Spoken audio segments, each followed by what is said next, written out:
your presence I am come, waiting for the kingdom come.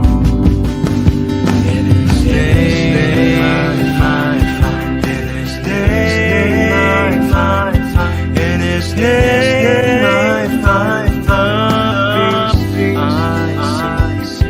In His name I find, in His name I find, in His name I find the joy I seek.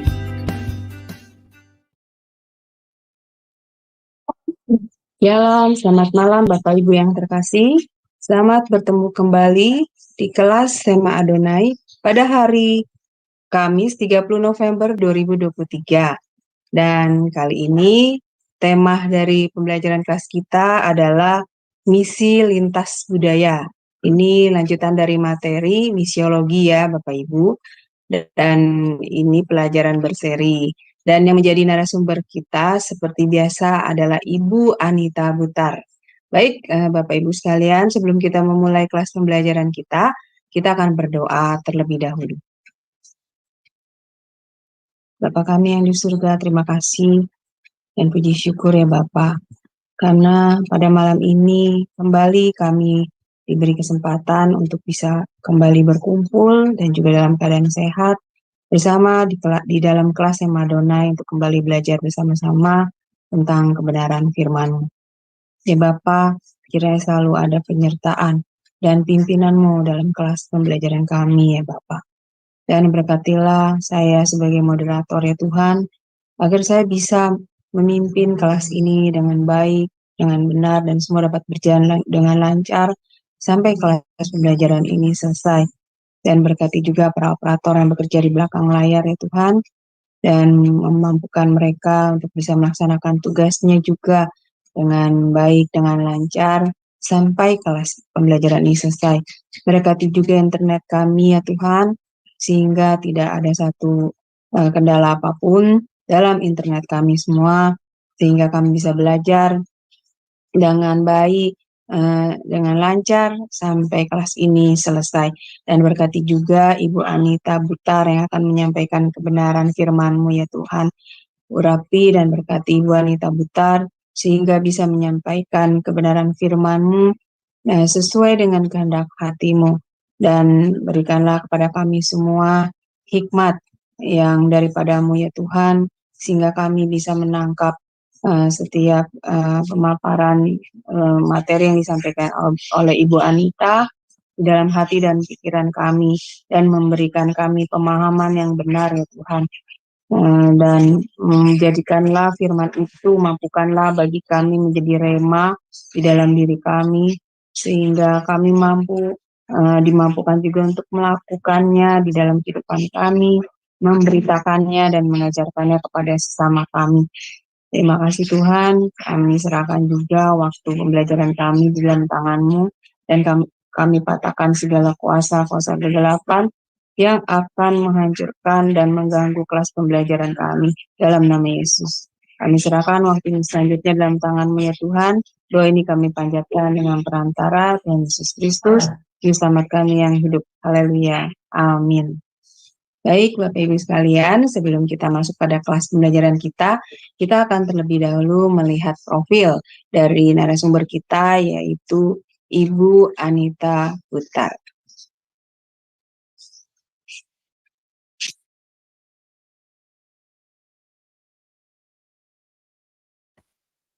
Four, 3, 2, 1, go.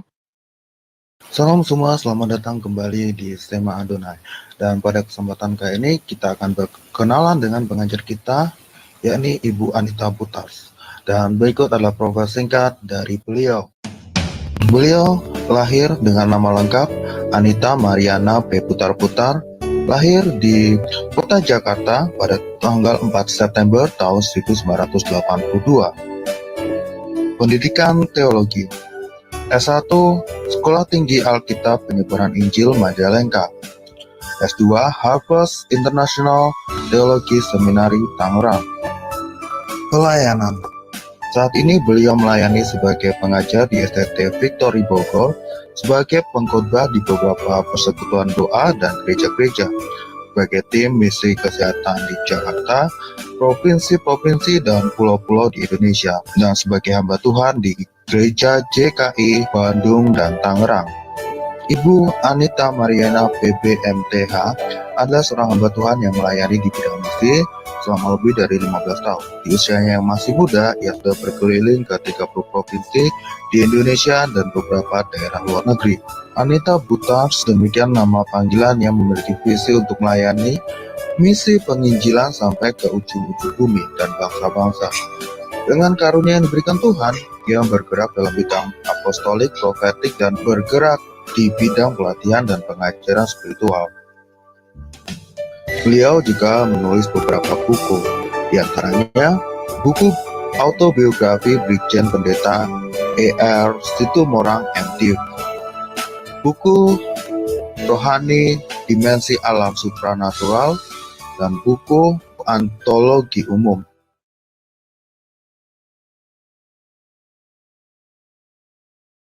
Ya, baik Bapak Ibu, itu adalah sekilas info tentang profil dari narasumber kami, yaitu Ibu Anita.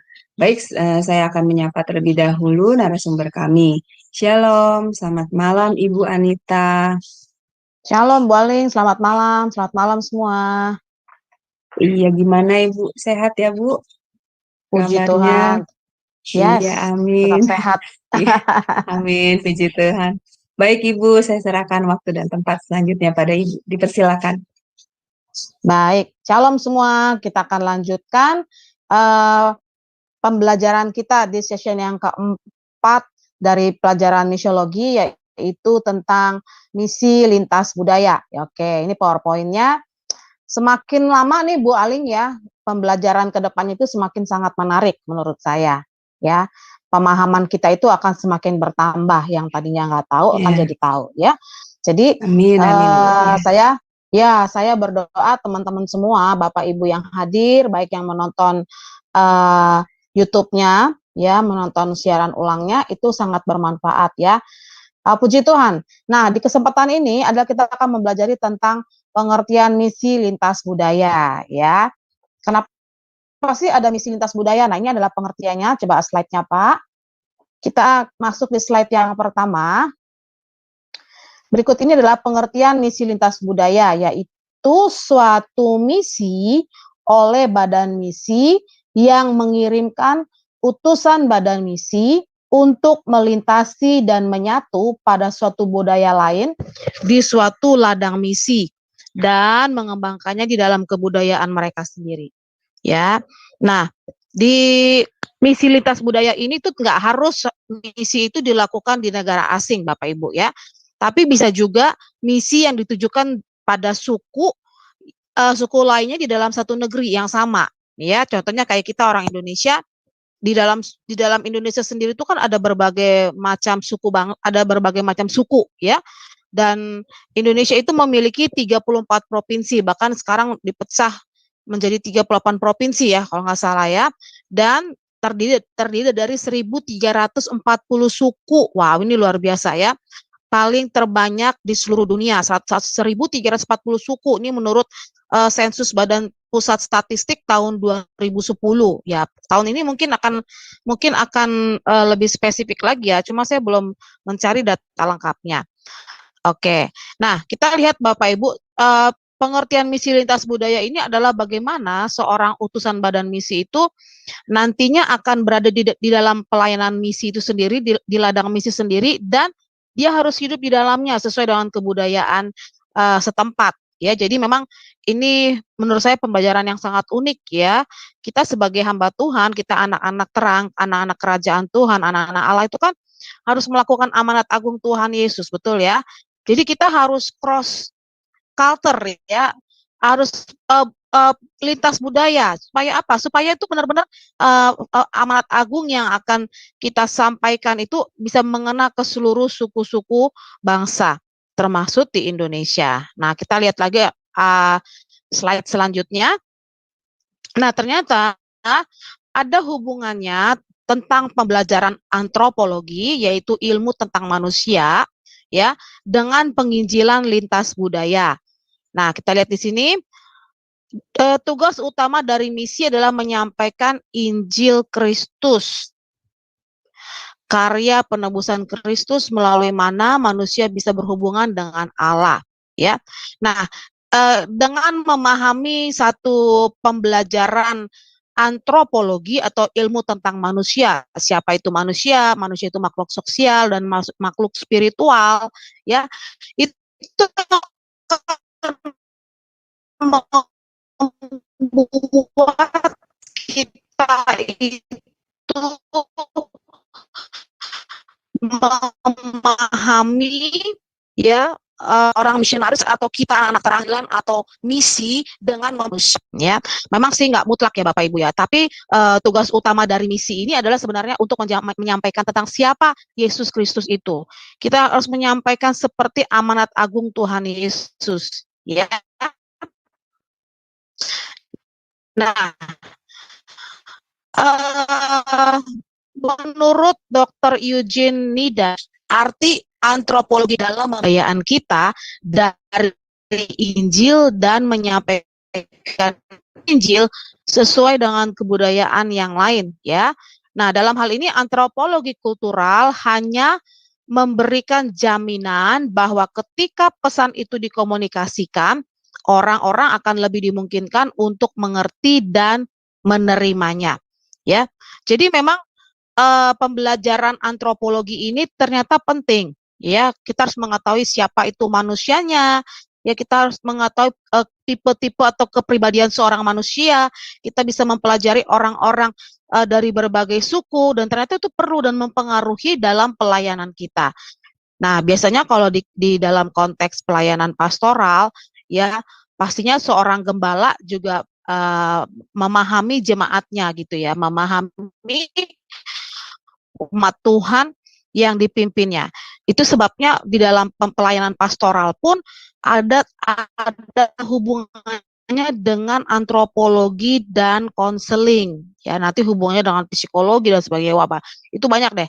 Tapi kalau di penginjilan lintas tidak mutlak untuk pembelajaran ini, tapi memang bagian daripada antropologi ini ternyata itu sesuatu yang memang sangat berguna untuk dipelajari, ya.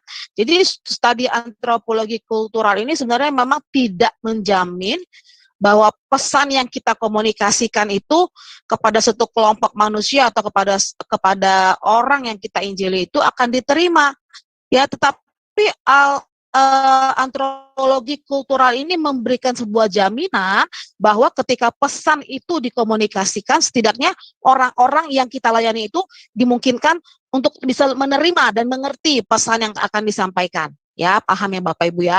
Sehingga kenapa harus ada pembelajaran antropologi kultural, ya karena memang diperlukan, ya. Nah, kita lihat selanjutnya. Slide selanjutnya. Nah, ini dia. Antropologi dan penginjilan lintas budaya. Dengan memahami antropologi, seorang misionaris itu akan lebih efektif dalam melakukan penginjilan atau misi lintas budaya.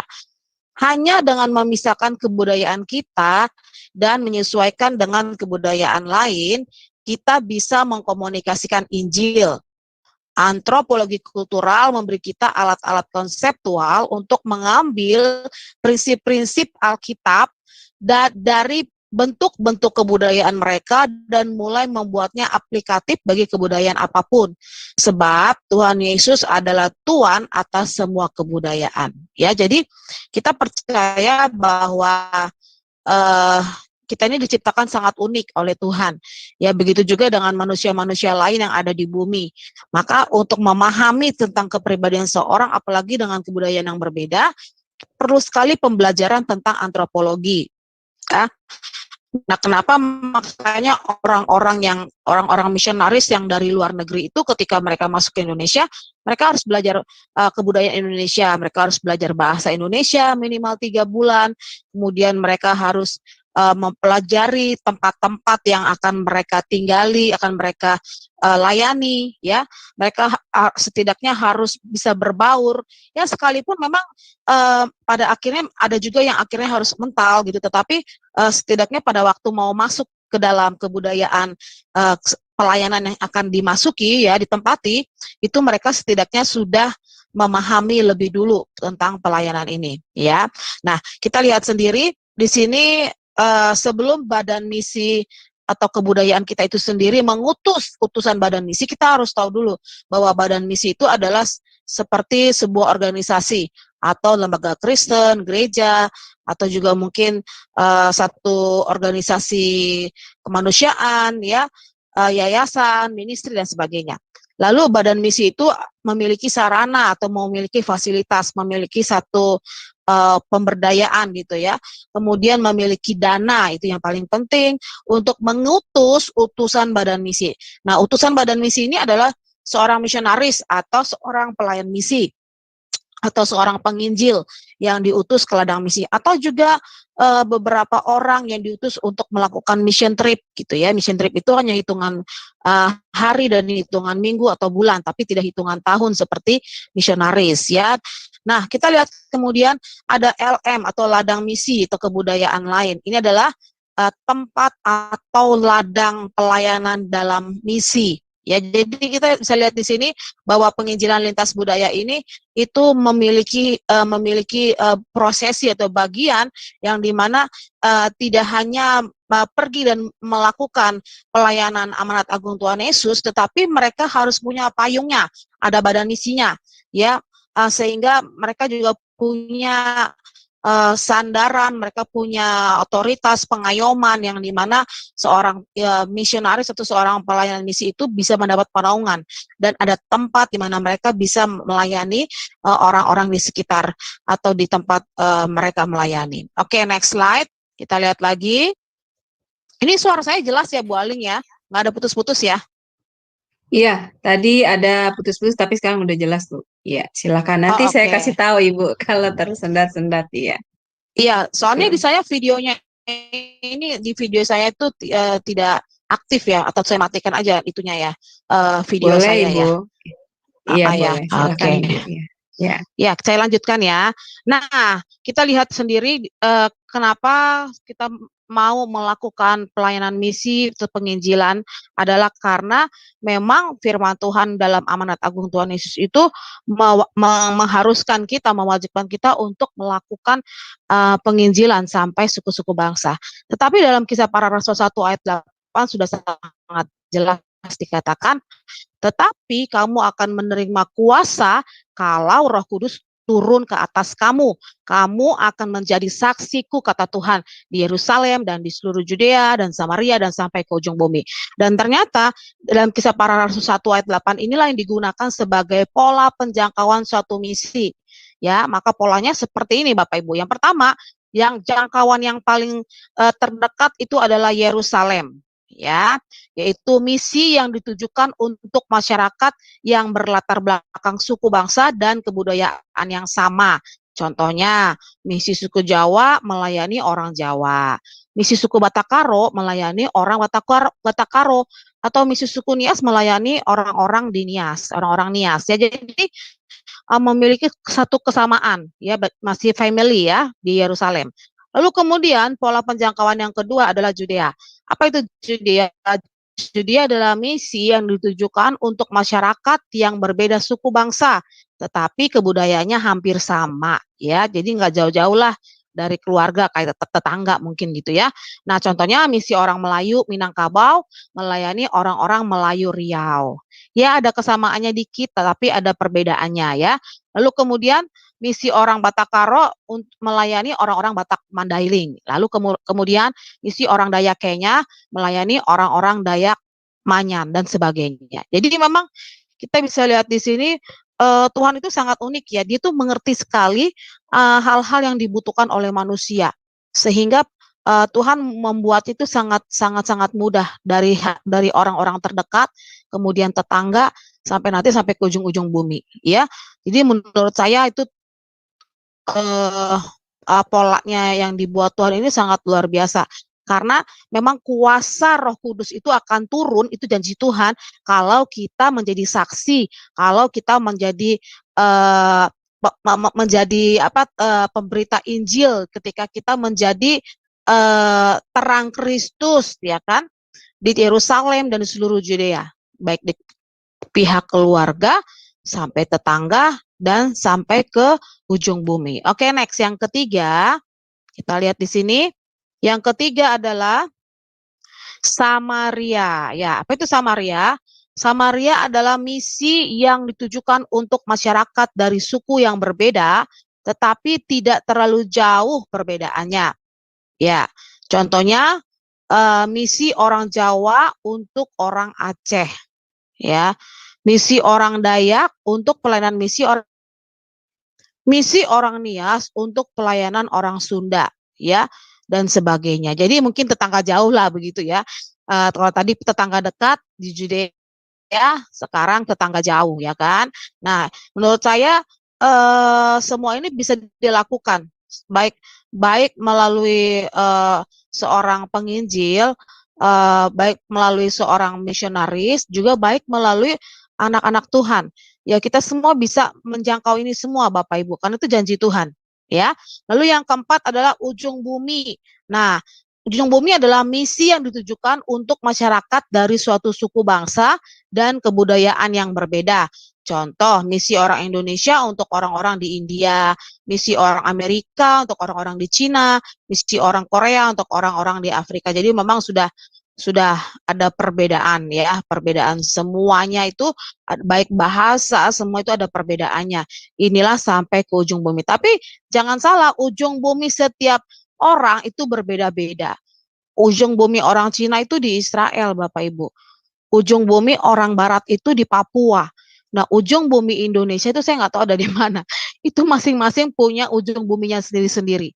Saya mau cerita Bapak Ibu, saya itu dari tahun 2015 setelah saya keluar dari sebuah yayasan misi, di mana saya 9 tahun melayani di yayasan misi ini, Tuhan itu bawa saya kepada satu musim yang baru. Ini saya sharing sedikit ya, di musim yang baru. Nah, di musim yang baru itu banyak sekali hamba-hamba Tuhan itu yang bicara kepada saya bahwa kamu tuh akan melayani ke suku-suku, ke bangsa-bangsa begitu ya.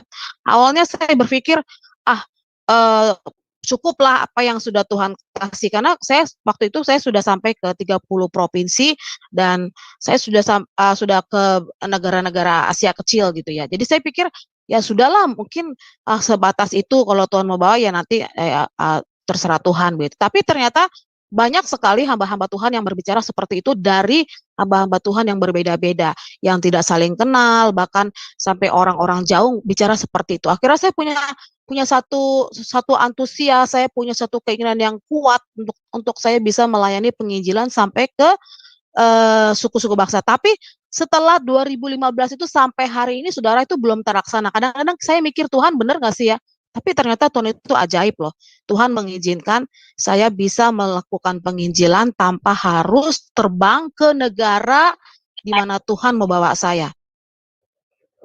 Ya. Jadi caranya bagaimana? Caranya dengan saya masuk ke berbagai aplikasi. Saudara, saya berteman dengan berbagai banyak orang dari berbagai negara. Di situ saya coba untuk melakukan pelayanan penginjilan dengan cara sistem jarak jauh. Ya, meskipun saya belum sampai ke tempat yang dimana Tuhan janjikan, tetapi saya percaya ada waktu di mana nanti Tuhan akan izinkan saya pergi. Ya, banyak sekali kendalanya, Bapak Ibu. Kendalanya waktu itu ada COVID, lalu Tuhan izinkan papa mama saya sakit sampai papa saya akhirnya dipanggil pulang oleh Tuhan di bulan Agustus yang lalu. Ya, dan banyak hal memang yang sepertinya sulit untuk dilakukan, tapi saya percaya Tuhan itu ajaib ya, dia akan melakukan sesuai dengan apa yang dikatakan. Nah, baik juga untuk melakukan pelayanan penginjilan atau misi penginjilan atau pelayanan misi ini itu tuh memang tidak gampang. Kenapa? Karena memang butuh pengorbanan. Ya, butuh sekali pengorbanan. Maka ada barrier kebudayaan, ada satu penghambat atau ada satu rintangan, tantangan yang harus ditembusi oleh seorang utusan badan misi. Coba kita ganti slide. Kita lihat di sini ada beberapa barrier kebudayaan. ya. Ganti slide-nya, Pak. Halo. Iya, kita lihat di sini dalam suatu proses lintas budaya, salah satu hal yang paling menjadi masalah atau terutama bagi utusan badan misi adalah tantangan dalam menembus atau melintasi suatu barrier kebudayaan. Yaitu apa saja? Contohnya bahasa. Wah, ini bahasa ini yang pertama gitu ya, yang memang harus dikuasai. Ada bahasa yang berbeda, ada pola hidup yang berbeda, bahkan ada hukum, adat istiadat yang berbeda, ada kondisi sosial, politik, ekonomi yang berbeda, bahkan juga ada banyak agama yang berbeda, ya, cuaca, alam, iklim yang berbeda, bahkan makanan termasuk adalah sesuatu yang menjadi tantangan bagi pelayanan misi, ya, penjangkauan kepada suku bangsa. Nah, saudara, suatu misi itu bisa dikatakan berhasil ketika utusan badan misi atau si misionaris atau si penginjil atau siapapun dapat melintasi atau dapat menembus ya semua tantangan-tantangan kebudayaan ini ya yang membatasi kebudayaannya si misionaris atau si penginjil itu dengan kebudayaan yang ada di ladang misi, yaitu memang akan sangat sulit ya, tetapi itu membawa sesuatu tantangan. Kita bisa melihat ada kemenangan yang akan Tuhan mau bawa. Nah, saya mau kasih contoh, coba next slide Pak, saya ada masukkan beberapa foto, ya. Ini adalah kondisi Papua. Saya masuk di Papua setelah 10 tahun saya bergumul dan mengadopsi Papua di dalam doa, Bapak Ibu. Adalah waktu saya masuk ke Papua tahun 2009 dan kemudian sesaat selesai 2009 saya mulai intens masuk ke Papua. Bapak Ibu lihat di sisi sebelah kiri Bapak Ibu, pada kenyataannya babi dengan anak manusia itu hampir sama. Ya, kenapa? Karena ada babi yang disusui oleh seorang ibu dan itu memiliki satu nilai, suatu nilai yang sangat besar. Jadi kalau di Papua kita naik mobil terus ngelindesi anak babi yang disusui, anak babi yang disusui ini punya ciri khas dan punya tanda Bapak Ibu. Maka itu ada setempat itu bisa mengenakan sanksi atau bisa orang yang melindas si babi itu bisa dikenakan pajak atau dikenakan denda itu suka-suka mereka, misalnya 100 juta, misalnya 200 juta. Ya, mereka langsung menyebutkan angka begitu ya. Dan pada kenyataannya memang di Papua inilah yang terjadi, ya. Lalu Bapak Ibu lihat yang di tengah paling bawah, ya. Ini waktu saya berada di sebuah transmigrasi baru di daerah Wamena di mana sedang dibuka pemukiman baru, ya.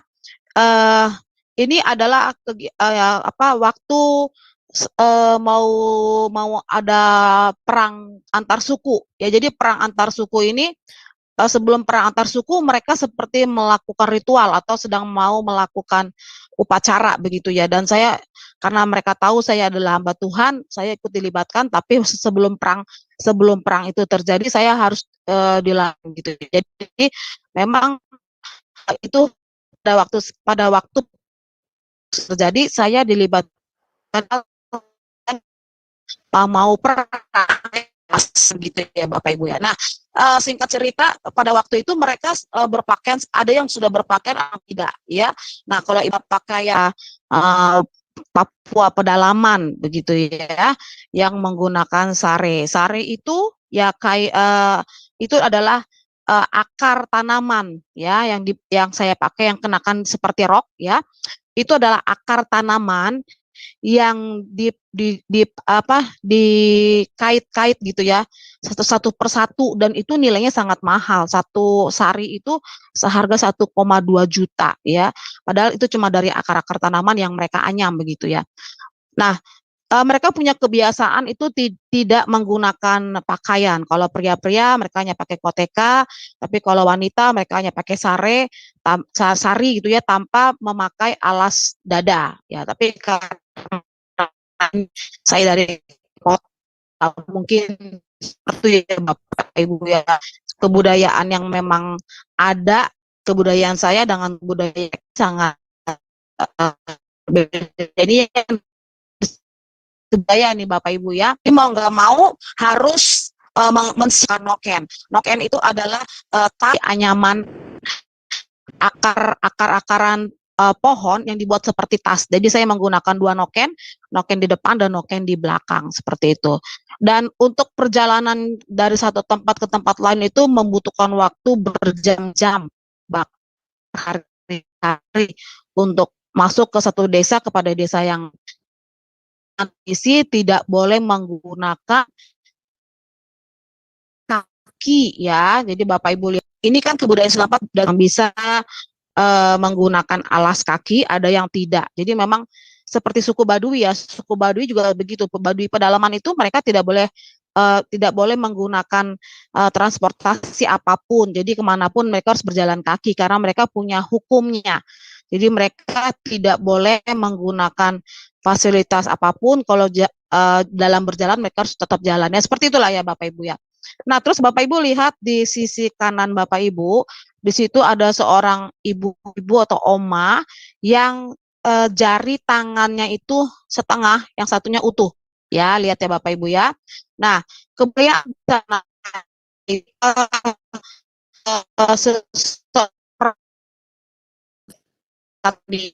maka dia harus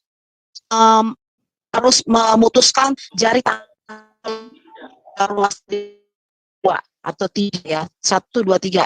Ada 3 ya ruas jari kita. Nah, ruas jari setiap ruasnya. Nah, ini sudah ditinggal oleh sebanyak 40 keluarga meninggal. Jadi harus memotong tangannya ya sebagai tanda duka cita. Ya. Mana kanannya ya 4 yang sudah tangan kanannya itu ada 2 yang terpotong dan tangan kirinya ada 4. Jadi memang dia mengalami 6 kematian, entah suaminya, anak-anaknya atau keluarga terdekatnya ya. Kondisi kebudayaan yang tidak bisa diterima orang-orang di kota dengan pemahaman yang sangat primitif ya Bapak Ibu. Tetapi ketika orang masuk di dalamnya, seorang misionaris itu harus bisa mengikuti kebudayaan setempat. Berarti harus ya hidup yang seperti ini begitu, itu nggak benar. Kita harus dalam kebenaran ya. Jadi gimana dong kalau misalnya yang meninggal itu banyak dan kalau tangannya sudah habis terpotong, mereka akan risiko mereka sampai nanti kuping telinga. Kenapa? Sebagai bukti bahwa mereka mengalami satu kematian keluarga setempat begitu ya. Jadi ini adalah kebudayaan yang sebenarnya sangat primitif ya dan tidak baik gitu ya untuk dilanjutkan. Nah, itulah fungsinya kenapa harus ada seorang pemberita Injil. Itulah fungsinya kenapa harus ada seorang misionaris. Itulah fungsinya kenapa harus ada anak-anak Tuhan yang bisa masuk dan menembusi daerah-daerah ini. Coba next slide. Untuk masuk ke wilayah Papua pedalaman Bapak Ibu. Nah, ini untuk masuk ke Papua pedalaman itu tidak bisa menggunakan jalan kaki. Kalau menggunakan jalan kaki, kita bisa mati di hutan. Kenapa? Karena di hutan itu ada banyak tantangan, ya. Selain binatang buas, tanaman-tanaman yang liar, tanaman-tanaman yang mematikan dan sebagainya, itu sangat berbahaya. Tapi Bapak Ibu, saya beberapa kali masuk ke pedalaman Papua itu dengan menggunakan pesawat atau helikopter, ya, menggunakan helikopter. Nah, ini adalah pemukiman Papua pedalaman daerah Wamena, Pegunungan Jayawijaya. Jadi Bapak Ibu lihat, ini saya ambil dari helikopter di atas ya. Mereka dengan cara hidup nomaden, jadi seperti orang-orang primitif. Ini loh bangsa kita loh Bapak Ibu ya, bangsa Indonesia, tapi masih hidup primitif seperti ini ya.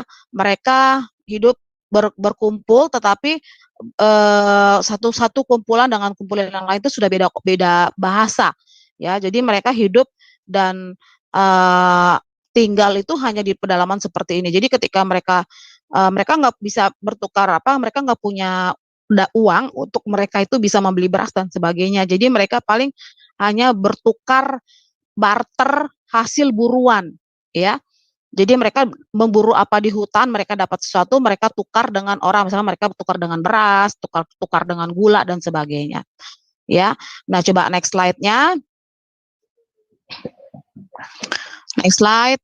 Nah, ini adalah rumah Honai, ya, rumah Honai yang seperti itu. Sebentar ya, Bapak Ibu ya, sebentar ya, ada yang ganggu saya sebentar. Iya, ditunggu sebentar ya, Bapak Ibu. Harap bersabar.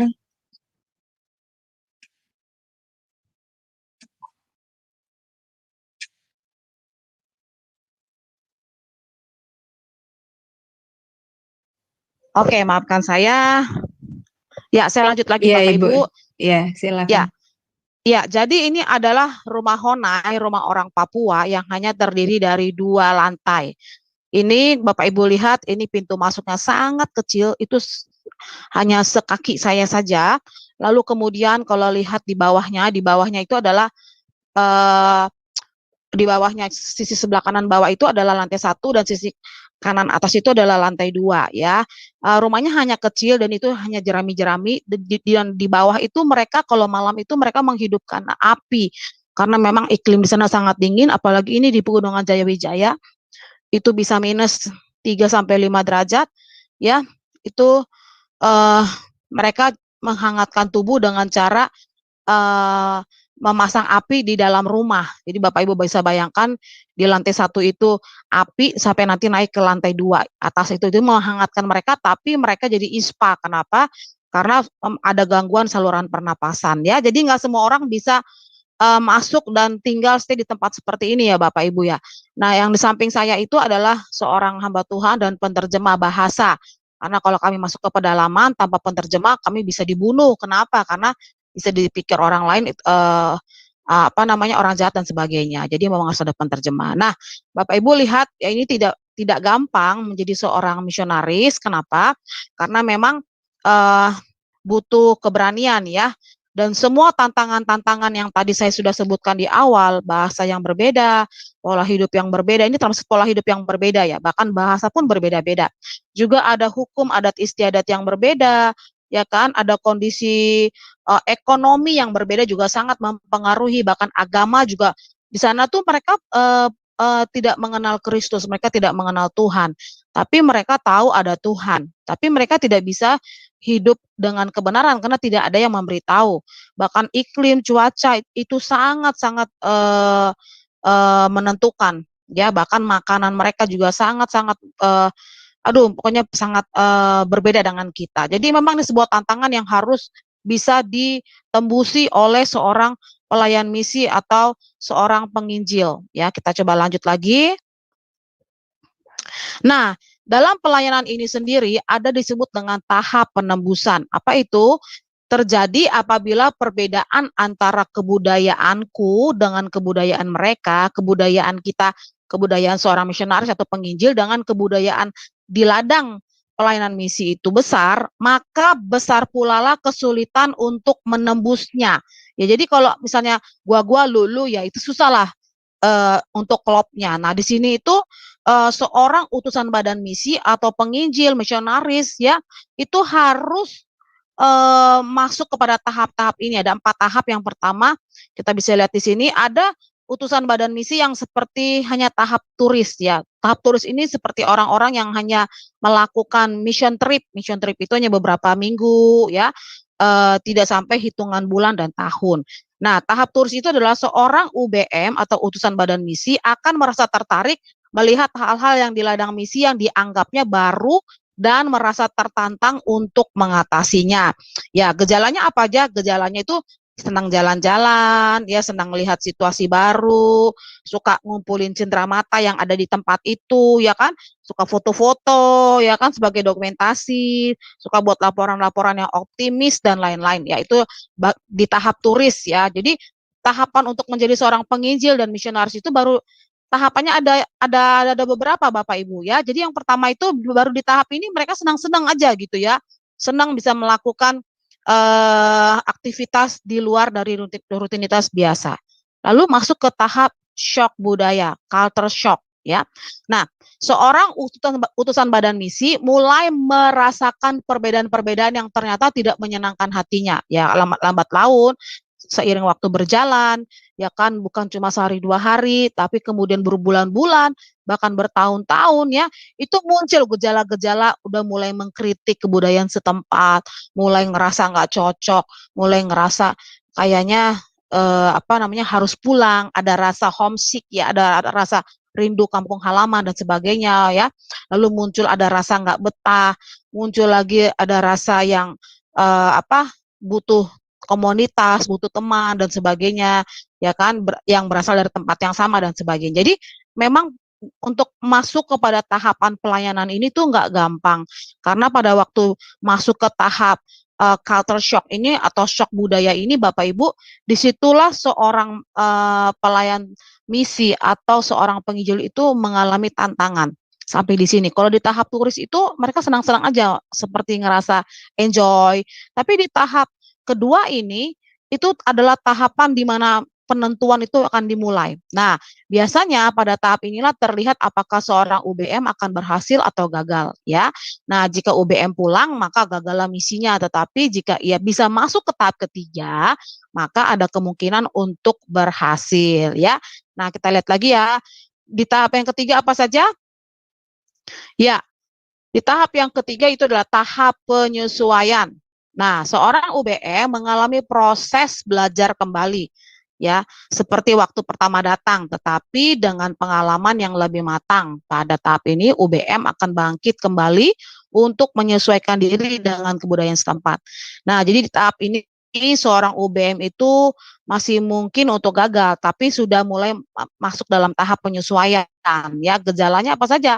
Ya, bersedia dikoreksi kesalahan-kesalahan diri sendiri, ya kan, mulai menghargai kebudayaan setempat, lalu mulai terbiasa dengan semua pola kebudayaan setempat, mulai membiasakan diri, dan kemudian akhirnya mulai menyatu dengan kebudayaan itu sendiri. Ya, mau nggak mau istilahnya, untuk dia tetap bisa bertahan, memasuki wilayah yang sudah diduduki, Bapak Ibu, dia akan terus bertahan sampai memang dia memiliki zona nyaman di tempat yang berbeda dengan kebudayaan yang berbeda. Nah, di tahap ini tuh ada kemungkinan UBM itu atau pelayan misi itu akan tetap bertahan sampai akhir, tapi ada juga yang tidak kuat begitu ya. Nah, kalau kasus-kasus yang di Papua ini kebanyakan orang-orang dari luar, seperti orang Amerika, orang Switzerland, orang Kanada, ya, orang Afrika tidak ada ya di sana. Orang Korea juga banyak yang gagal.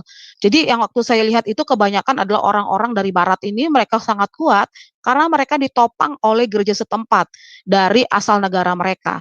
Lalu mereka disediakan fasilitas seperti mereka punya satelit ya. Jadi mereka bisa komunikasi dengan dunia luar. Mereka dikirimkan genset. Gimana caranya? Ya, dari pihak setempat mereka akan mengirimkan dana-dana bantuan nanti dari kota setempat akan mengirimkan dengan cara mengirimkan helikopter, dan kemudian barang-barang semua kebutuhan mereka tuh diangkut dengan helikopter. Lalu mereka punya persediaan makan dan sebagainya, itu subsidi dari orang-orang yang mensupport mereka dan mengirimkan bantuan kebutuhan mereka sendiri masuk melalui helikopter itu ya, dibawa sampai mereka punya persediaan ya.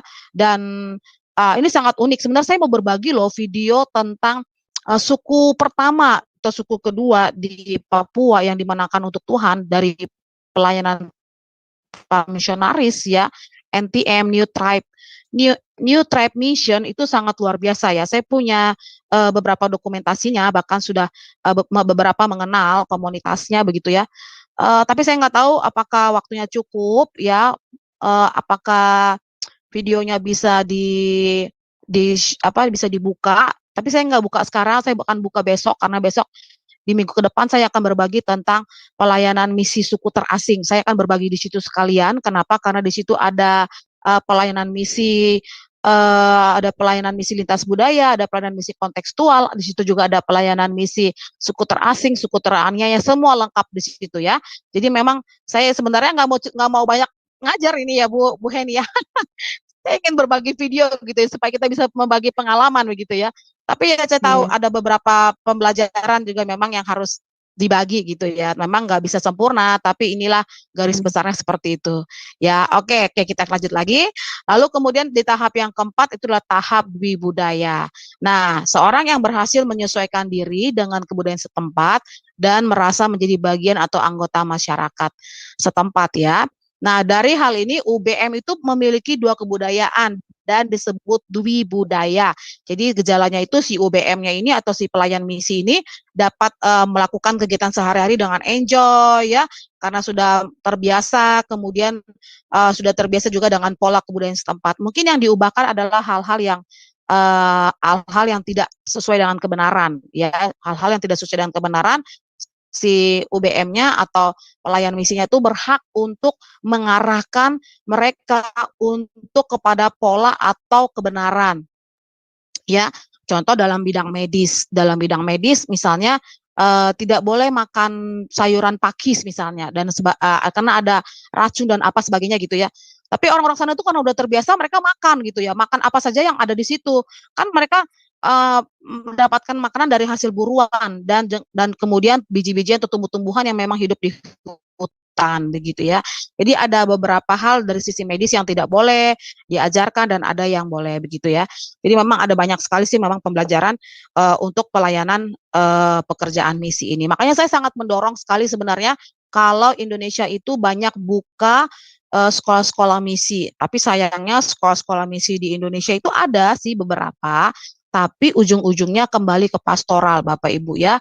Jarang sekali orang asli kita atau orang Indonesia asli itu yang akhirnya terjun kembali ke suku-sukunya masing-masing gitu ya. Kenapa? Karena mereka lebih tertantang atau merasa lebih enjoy mungkin atau lebih nyaman berada di suku-suku yang lain atau di tempat-tempat yang lain yang pada akhirnya kebanyakan mereka lari ke kota begitu ya. Yang akhirnya pekerjaan pelayanan penginjilan itu menjadi sebuah mencari seperti kayak mencari nafkah begitu ya. Jadi memang ujung-ujungnya sekolah-sekolah misi itu larinya kepada pastoral ya, tidak lagi seutuhnya kepada dunia misi. Tapi ada beberapa orang-orang yang punya panggilan sangat kuat sebagai seorang penginjil ya, mereka akhirnya melakukan pelayanan penginjilan, pelayanan misi itu sampai ke pedalaman, sampai bertahun-tahun, sampai mereka menetap di sana, sampai mereka bisa menguasai daerah setempat, sampai mereka bisa melakukan banyak lawatan dan kegerakan ya. Nah, kita lihat di sini ada sebuah catatan bahwa sebuah badan misi dikatakan berhasil menembus barier apabila UBM atau pelayan misi yang dikirim itu hasil mencapai tahap dwi budaya ya. Nah, sebuah badan misi dikatakan gagal apabila UBM-nya gagal menembus barier. Bayangkan Bapak Ibu ya. Jadi yang harus berperan sebenarnya bukan cuma si UBM, si pelaksana misi, tapi si pengutus yaitu si badan misinya ini, organisasinya, gerejanya, ministrinya, apapun itu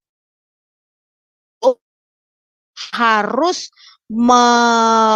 memberdayakan ya, harus memiliki fasilitas, harus menyokong, mendukung, pokoknya mengarahkan si pelaksana misi untuk bisa sampai di babak akhir begitu ya. Biasa sekali, saya sangat appreciate kepada hamba-hamba Tuhan, pelayan-pelayan Tuhan memang pelayanan misi di pedalaman-pedalaman, di kota-kota. Keinginan hati saya sebenarnya saya ingin sekali Bapak Ibu menetap di sebuah tempat ya, berada di sebuah pedalaman yang pelayanan seperti itu. Tapi pada kenyataannya karena memang masih ada keluarga gitu ya, dan saya anak satu-satunya yang belum berkeluarga dan saya harus mengurus keluarga gitu. Jadi saya harus slow down dulu ya, nanti sampai waktunya Tuhan tentukan untuk bisa stay seperti mereka. Ya, nah Bapak Ibu setelah adanya sebuah pelayanan misi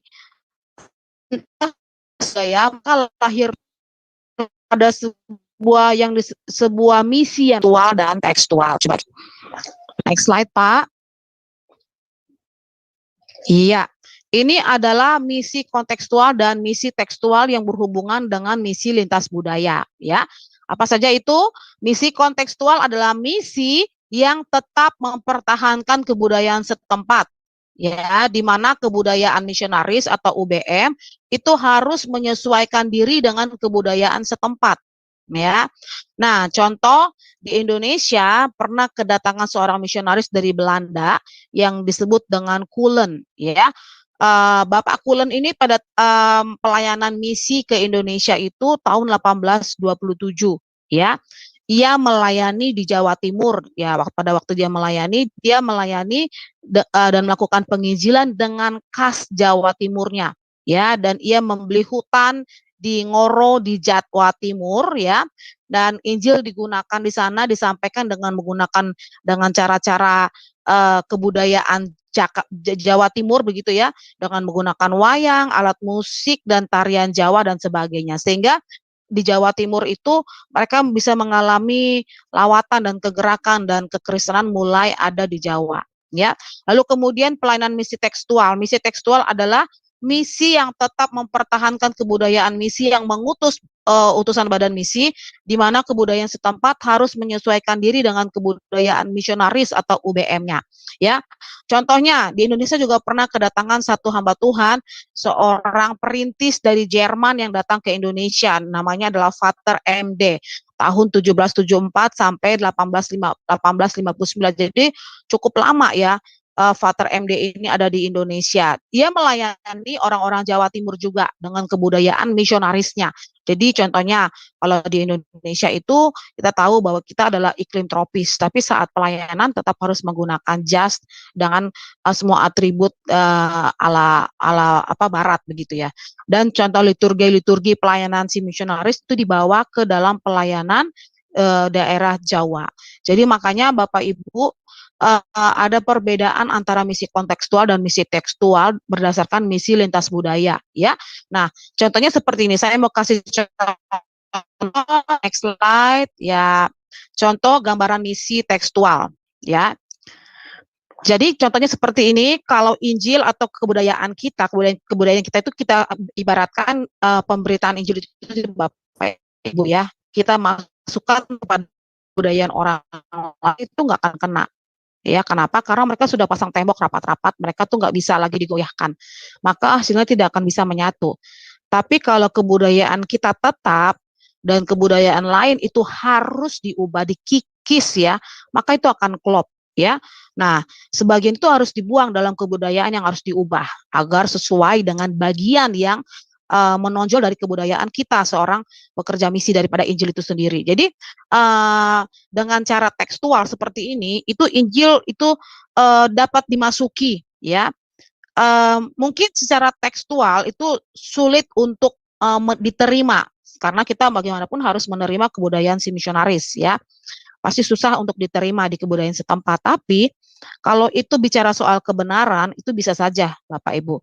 Tetapi keuntungannya pasti kita dapat dibaharui ya, kebudayaan yang tadinya nggak bisa diubah itu dapat dibaharui, tapi harus sesuai dengan kebenaran, ya. Nah, itu sebabnya harus ada pengorbanan untuk si UBM-nya, si pelaksana misi mempelajari kebudayaan setempat, ya. Nah, ini contoh salah satu misi tekstual. Nah, kita lihat contoh misi kontekstual. Next slide ya.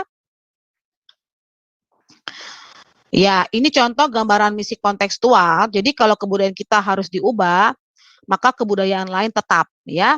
Kebudayaan kita harus mau diubah sebenarnya agar sesuai dengan kebudayaan lain. Jadi kebudayaan atau Injil itu harus diubah sedikit ya, atau diubah untuk menuju kepada perubahan, ya. Maka harus ada kebudayaan yang harus kita terima dari tempat atau ladang misi yang kita sedang layani begitu ya. Tapi ketika kebudayaan kita diubah dan kebudayaan lain itu tetap, maka semuanya akan menjadi mengalami perubahan untuk bisa menyatu dengan kebudayaan lain. Mungkin tidak gampang, tapi yang saya maksud dengan perubahan di sini adalah perubahan sesuai dengan kebenaran. Ya, kita nggak mungkin Injil itu diubah dengan sesuatu yang sifatnya tidak benar, karena Injil itu adalah kebenaran. Ya, Bapak Ibu. Jadi mengubahnya itu adalah kebudayaan lain yang tidak dapat diubah, itu adalah kebudayaan atau hal-hal sifatnya budaya yang tidak dapat diubah. Tetapi kalau Injil itu tidak boleh diubah. tidak boleh diubah kebenarannya. Injil adalah kebenaran dan kebenaran tetaplah kebenaran. Seperti itu Bapak Ibu ya. Tapi ketika kebudayaan kita mau diubah, kebudayaan si misionaris itu, pola hidupnya, misalnya bahasanya, tantangannya dan semuanya itu bisa diubah, masuk kepada kebudayaan ladang misi ini, tempat pelayanan misi itu, maka bisa menjadi lebih klop ya. Nah, jadi cara kontekstual jauh lebih berhasil daripada cara tekstual. Nah, dengan cara kontekstual, Injil lebih mudah untuk dimasuki Bapak Ibu ya. Kenapa? Karena kita menyesuaikan dengan kebudayaan mereka, kebudayaan yang lain. Tetapi tentunya pasti ada kerugiannya ya. Injil yang ada di dalam kebudayaan kita itu akan banyak berkurang. Artinya kita nggak bisa leluasa menyampaikan Injil itu sepenuhnya. Tapi nggak apa-apa, itu adalah salah satu langkah untuk orang lain bisa menerima kita tentunya. Ya, nah setelah ada penerimaan, setelah boleh menyatu, maka Injil itu akan diberitakan sebagai kebenaran sehingga mereka bisa mengerti akan kebenaran itu. Oke, wow ini ternyata waktu terus berjalan ya, luar biasa. Oke, kita lihat lagi slide selanjutnya, masih ada sedikit lagi kita akan menyelesaikannya Bapak Ibu ya. Nah, misi lintas budaya yang dilakukan para rasul, kita kembali ke zaman perjanjian baru ya. Nah, misi kepada orang Yahudi oleh orang Yahudi Kristen berbahasa Ibrani. Ini adalah misi lintas budaya yang dilakukan oleh para rasul. Jadi para rasul ini tidak menginjili dari kebudayaan yang sama, tapi mereka melakukan penginjilan lintas budaya. Nah, yang pertama, misi penginjilan para rasul kepada orang Yahudi di hari Pentakosta ada dalam Kejadian Kisah Para Rasul 2 ya. Nah, itu adalah orang-orang Yahudi yang datang dari berbagai penjuru ya, dan kemudian mereka berbaur dan para rasul itu memberitakan Injil. Lalu kemudian yang kedua, misi penginjilan Petrus pada hari Pentakosta di Kisah Para Rasul 2 ya, sebagai orang Ibrani atau ya orang Yahudi ya. Petrus memberitakan Injil kepada sesama orang Ibrani ya, dan 3.000 orang menjadi percaya. Berarti ini masih di tahap yang Yerusalem dan Judea ya. Tetapi kita lihat lagi slide selanjutnya. Yang ketiga, penginjilan Petrus kepada orang Yahudi di Yerusalem di Kisah Rasul 3 sampai yang ke-6 ini sudah mulai masuk lebih jauh lagi ya. Lalu kemudian yang keempat, penginjilan Petrus di kampung-kampung Yahudi di Yope, Lida, di Kisah Rasul 9, di Kaisarea, di Kisah Rasul 10 ya, semuanya itu pada akhirnya kembali melakukan penginjilan kontekstual atau misi lintas budaya sampai ke Samaria, Yudea. Lalu yang kelima, misi Tuhan Yesus kepada Saulus, orang Yahudi yang berbahasa serta berbudaya Yahudi dan Yunani di Kisah Para Rasul 9. Jadi Tuhan Yesus pun sendiri juga melakukan pelayanan lintas budaya. Ya, jadi kita bisa mengerti bahkan juga para rasul, murid-murid Yesus juga melakukan pelayanan lintas budaya, kontekstual dan tekstual yang mereka lakukan. Memang pada waktu itu mereka belum mengerti, tapi pada waktu-waktu ini kita sudah memahami bahwa pembelajaran tentang misi ini sebenarnya para rasul dan bahkan Tuhan sendiri pun sudah melakukannya. Sehingga kita pun juga sebenarnya harus bisa melakukannya. Amin Bapak Ibu. Nah yang terakhir adalah slide terakhir, aplikasi untuk gereja masa kini. Oh ya, masih ada lagi ya, misi lintas budaya yang dilakukan murid-murid Yesus. Oke, kita lihat lagi di sini. Misi kepada orang Yunani oleh orang Yahudi Kristen yang berbahasa Ibrani serta budaya Yunani. Tadi berbeda lagi ya. Tadi itu misi kepada orang Yahudi oleh orang Yahudi Kristen berbahasa Ibrani. Ini adalah misi orang Yunani oleh orang Yahudi, kebalikannya ya, yang berbahasa Ibrani serta budaya Yunani. Yang pertama adalah Filipus, orang Yahudi Kristen yang berbahasa Ibrani, mengenal bahasa dan budaya Yunani. Ia menginjili orang Yunani di Samaria. Kisah 8, kemudian menginjili orang Ethiopia di Kisah 8 dan menginjili di Asdod, Kaisarea. Lalu kemudian yang kedua, para penginjil yang tidak dikenal, orang Yahudi Kristen, menginjili orang Yunani di Antioquia, Kisah Rasul 11. Lalu penginjilan yang dilakukan oleh Paulus dan Barnabas, orang Kristen Yahudi, berbahasa dan berbudaya Yunani, memberitakan Injil kepada orang Yunani di Kisah Rasul 13 sampai 28. Wah, ini banyak sekali kalau dipelajari Bapak Ibu ya. Jadi memang murid-murid Yesus juga melakukan pelayanan misi lintas budaya. Oke, next slide.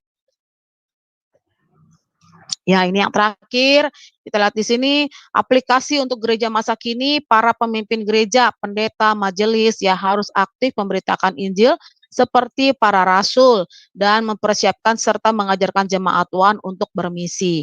Yang kedua, pemimpin gereja bisa mengarahkan kelompok-kelompok suku yang ada dalam jemaat untuk giat menjangkau, menginjili suku mereka masing-masing.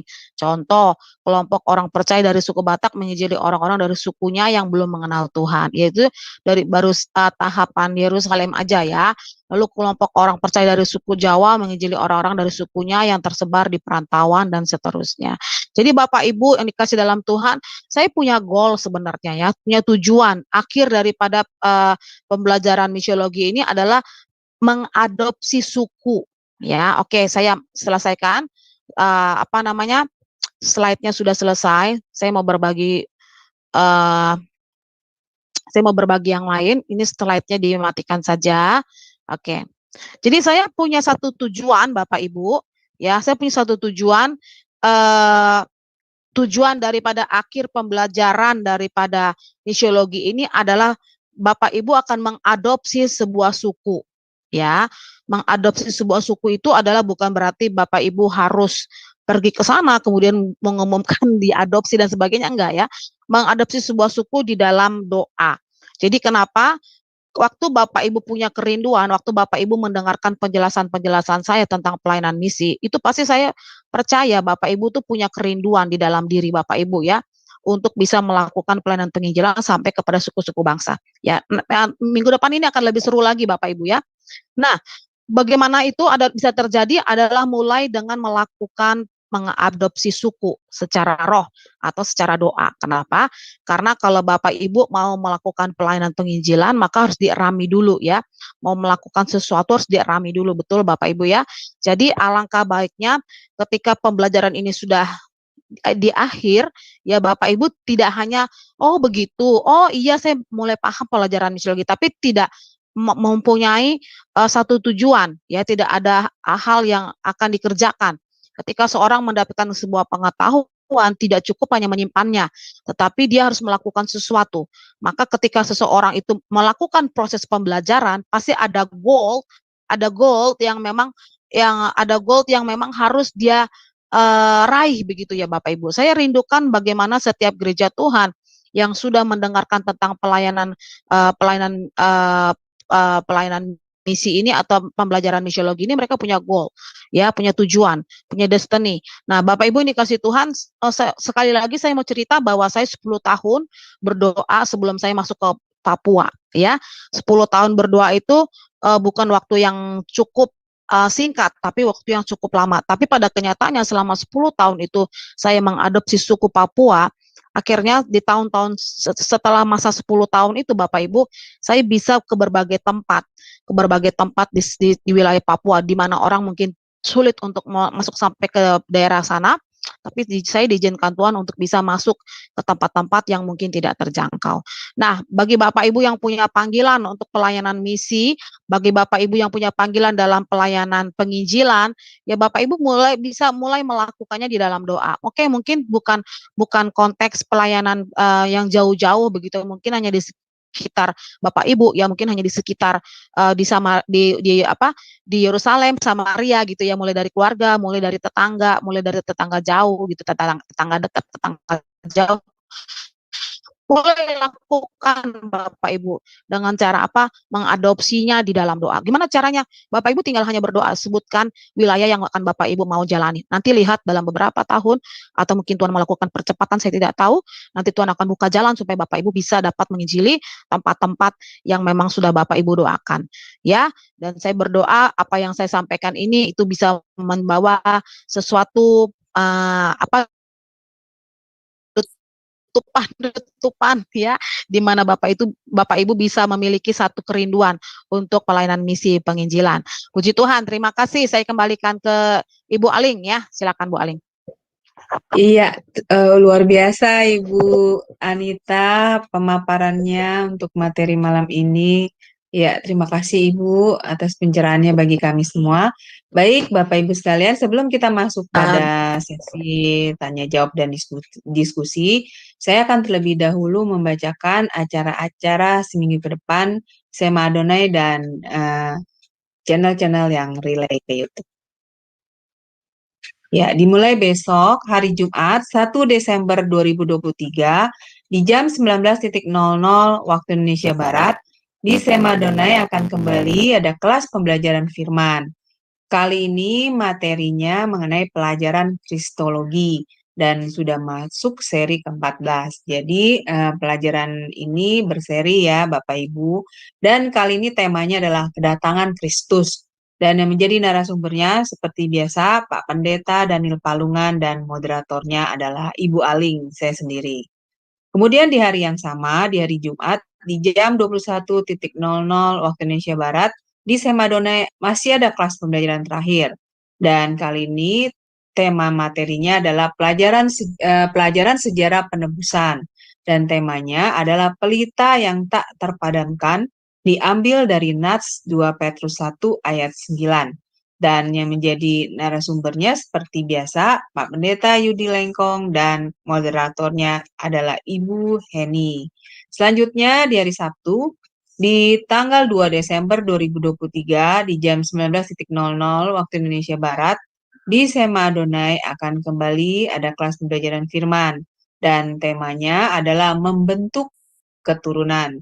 Dan yang menjadi narasumbernya adalah Pak Pendeta IR James Sendri STH dan moderatornya adalah Ibu Heni. Selanjutnya di hari yang sama, di hari Sabtu, di jam 21.00 waktu Indonesia Barat, di Sema Adonai masih ada kelas pembelajaran firman yang terakhir, dan kali ini mengenai materi konseling.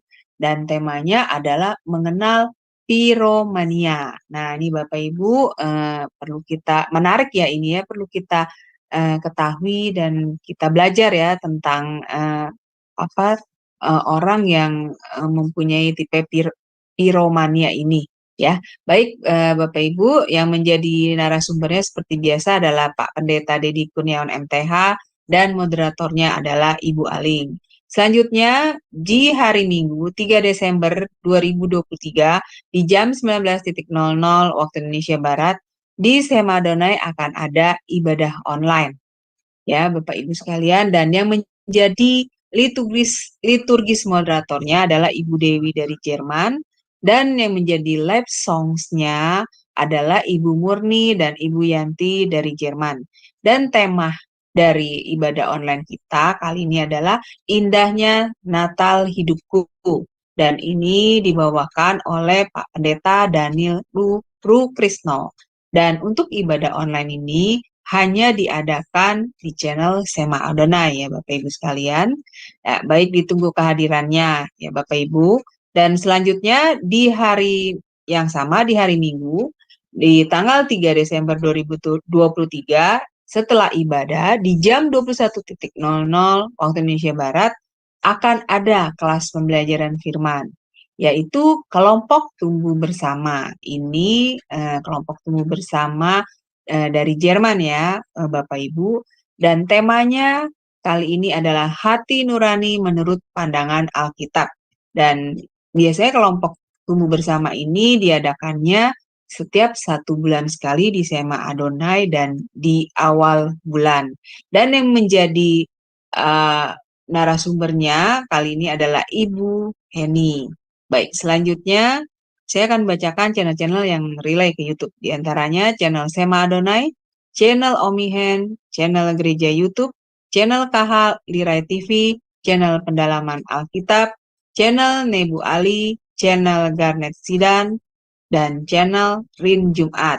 Dan untuk renungan pagi, itu diadakan di Sema Adonai ya Bapak Ibu sekalian, setiap hari dari Senin sampai Sabtu, dimulai dari jam 5.30 pagi dan dilayani oleh hamba-hamba Tuhan yang memberkati. Jadi mari bergabung ya Bapak Ibu sekalian untuk mengikuti renungan pagi Sema Adonai. Baik Bapak Ibu yang terkasih di dalam Kristus, bagi yang belum mensubscribe dan men-share channel-channel kami, harap tolong bantu mensubscribe dan men-share-nya kepada yang lain. Sehingga semakin banyak orang yang juga bisa mengikuti keseluruhan acara-acara dari Sema Adonai dan juga membantu channel kami untuk lebih berkembang dan menjadi berkat lagi bagi banyak orang. Baik, terima kasih Bapak Ibu yang terkasih dalam Kristus. Sekarang kita akan masuk dalam sesi tanya jawab dan diskusi. Bagi yang ingin bertanya atau berpartisipasi, sharing juga boleh ya Ibu Anita ya, mengenai materi malam Iya. ini dipersilahkan raise hand terlebih dahulu ya. Nanti akan dibuka mute-nya oleh operator kami. Ya, baik. Tadi itu Ibu Heni tadi ada apa Iya, Bu. bertanya, Bu. Saya mau jawab, boleh ya? Ya, silakan. Iya. Ibu Heni bilang kalau untuk untuk film-filmnya mau dirilis di YouTube, saya harus tanya dulu kepada orang-orang yang memiliki dokumen ini. Saya tidak sembarangan untuk memberikan dokumentasi, tapi kalau hanya diputar di YouTube, di Zoom gitu ya, pembelajaran. Tapi kalau untuk dirilis Sema Adonai gitu ya, memang dokumentasi para misionaris yang bekerja di ladang misi gitu ya. Saya juga minta supaya kalau sudah diizinkan baru saya akan beri. Tapi besok itu saya mau berbagi tentang beberapa video ya. Saya berdoa sih memang bisa ya, bisa untuk diputar sekalipun hanya beberapa menit saja. Begitu ya Bu Heni? Ya Bu, tapi kita perlu tes dulu hanya untuk tes saja. Apakah nanti itu bisa lolos tidak kena copyright? Karena masalahnya ini kan ada channel-channel orang yang kita kaitkan, takutnya kena copyright. Tapi setelah kita udah selesai ini kita akan hapus. Jadi memang hanya untuk tes ya. Oke. Pelajaran sangat memberkati Bu. Iya, amin.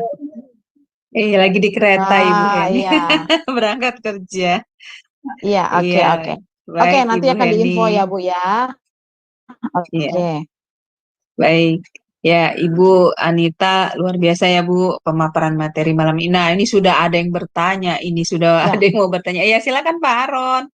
Silakan Pak, sudah dibuka mute-nya. Oke, shalom, selamat malam. Terima kasih atas waktunya. Tuhan Yesus memberkati. Yang luar biasa apa ya Bu Anita dengan materinya. Sampai saya sabar untuk menunggu minggu hadapan ini. Dan saya teringat juga ya, di mana gereja bahkan bahwa gereja budaya ada di dalam gereja, gitu ya kan Bu? Benar kan? Berarti gereja gak boleh membawa budaya mereka ke orang lain. Budaya lokal itu bisa masuk ke dalam gereja yang ada di lokal itu. Dan pertanyaan saya, mana Bu, di mana contoh ya berita Injil itu udah diberitakan, tetapi ada yang ataupun yang membangun di sesuatu tempat.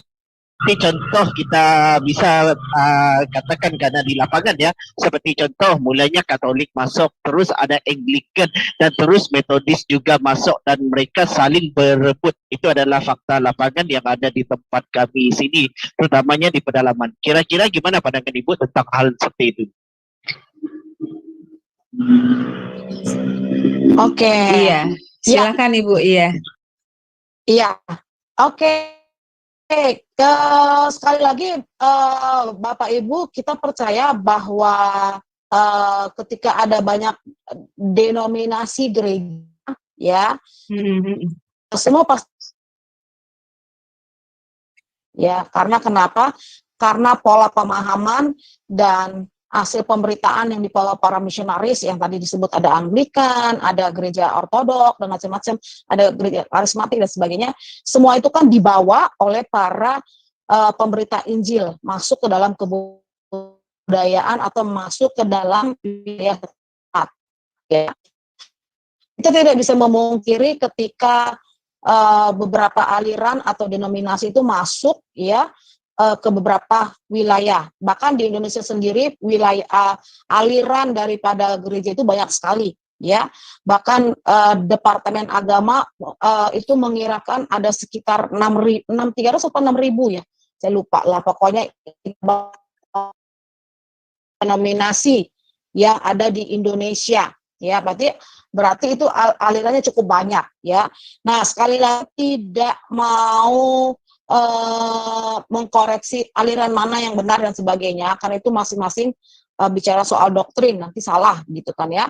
Jadi sekali lagi, di mana semua itu berpengaruh terhadap seorang hamba Tuhan atau seorang pelayan misi yang membawa pengajaran itu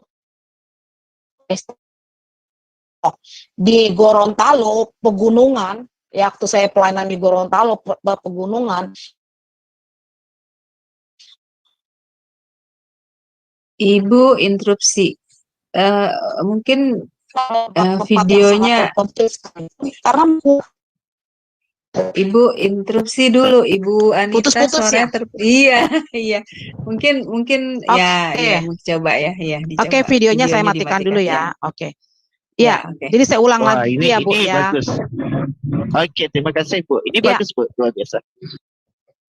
Ya, jadi pada intinya kita tidak bisa memaksakan si misionaris ini untuk membawa aliran gereja mana, aliran Kristen mana, kita nggak bisa memaksakan mereka. Kenapa? Karena pada dasarnya setiap misionaris itu berasal dari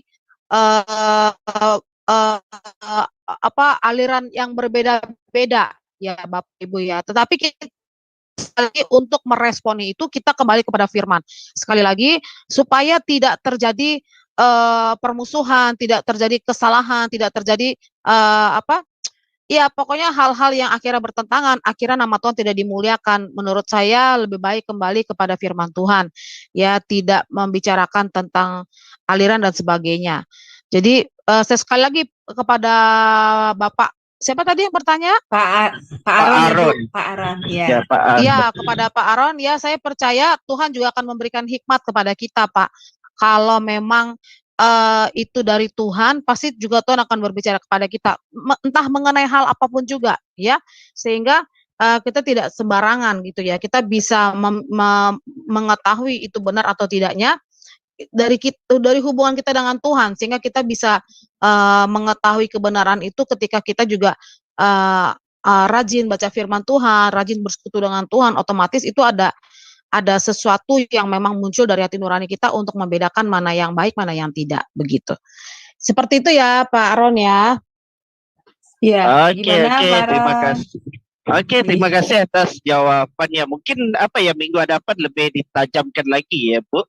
Karena kalau saya lihat di fakta lapangan di tempat saya ya, karena saya juga sering dengan Bapak Rohani saya di pelayanan di pedalaman, di mana ada yang kayak berebut dengan umat gitu kan, seperti contoh menginjili orang yang udah jadi Kristen supaya masuk ke denomnya mereka atau organisasinya mereka. Itu yang bisa saya katakan agak sedih gitu saya melihatnya. Betul, padahal sebenarnya ladangnya masih banyak ya, Pak ya. Iya, Bu, iya. Makanya kebanyakan orang menginjil ini kepada orang yang pernah dengar Injil. Ya, sebenarnya salah juga ya. Iya. Betul. Oke, terima kasih atas jawabannya ya, Bu. Tuhan Yesus memberkati, Pak. Terima kasih Pak Aron atas partisipasinya. Tuhan berkati. Baik Ibu, saya juga mau bertanya, Bu. Ketika Ibu penginjilan masuk ke dalam pelosok-pelosok tempat suku-suku terpencil ya, Bu. Kan mereka kayak tadi mereka kan punya budaya seperti kalau ada yang meninggal, jari tangan mereka kan mereka potong gitu sebagai tanda bahwa memang budaya mereka seperti itu ya. Nah, Ibu kan bilang itu kan hal yang tidak benar, jadi mereka harus diberitahu. Nah, ini ketika Ibu memberitahu waktu menginjil itu memberitahu kepada mereka ini, apakah mereka itu Bu tidak marah gitu? Karena kan itu menyangkut budaya mereka ya Bu. Itu bagaimana Ibu menginjilinya hal-hal seperti itu, memberi pengertian kepada mereka? Waduh, kalau saya kayaknya udah ngeri duluan deh Bu. Kayaknya menegur apa karena itu istiadat mereka gitu kan Bu. Apalagi Iya, setahu saya kan di dalam suku-suku di pendalaman itu Maya juga mistiknya kuat, bener ya Bu? Maksudnya betul. mempercaya ya. Nah ini Ibu bagaimana menginjilnya? Saya jadi berpikir begini, aduh bersyukur sekali kalau kalau menginjilnya hanya seperti daerah Yerusalem, Yudea. Lah kalau udah sampai keluar-keluar, nah ini tantangannya. Waduh, Iya, benar ya Bu. Tapi lihat saja yang di dalam iya, daerah Yerusalem Yudea aja, lihat seperti kata Pak Haron bilang, itu untuk meributkan hal-hal yang sebenarnya tidak perlu ya Bu. Maksudnya tidak harus perlu. malah. Iya. Nah, justru yang harus di ininya kan justru Iya, bagaimana menghadapi penginjilan terhadap suku-suku terasing itu. Itu yang tantangannya lebih ini ya Bu. Makanya aduh luar biasa iya, sekali ya Ibu. Coba gimana iya penjelasannya? Saya ingin betul. mendengarkan juga. Iya, silakan Bu. Iya. Iya, Jadi iya, yang iya Bu. memang berkomunikasi dengan mereka, kita punya bahasa yang sangat saya sulit terima ya Bu ya. Sekalipun mereka dalam sumber yang sama, tapi pada kenyataannya pola hidup kita berbeda. Jadi yang memang punya kebiasaan dan pola kebudayaan seperti itu. Jadi kemudian kita juga harus mengenalkan bahwa kita tuh punya Tuhan, ada penguasa di langit yang memang lebih berkuasa yang menciptakan kita. Jadi memang mengajarkan mengenai kebenaran itu enggak kita juga diberikan hikmat oleh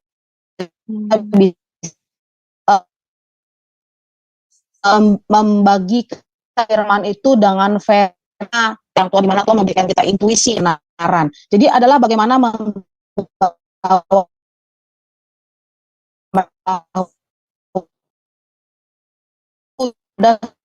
usaha yang dimakan. Nah, itu ketika maka kita pastinya kita akan terus berbaur dengan mereka, harus punya apa ya, rasa rasa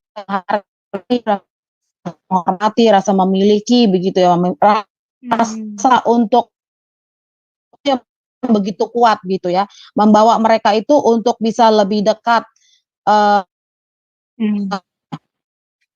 bahwa kebenaran bahwa kita ini adalah serupa dan segambar dengan Kristus. Jadi setiap kutuk kesakitan itu sudah diambil oleh Tuhan. Dan memang sekali lagi itu pun pada akhirnya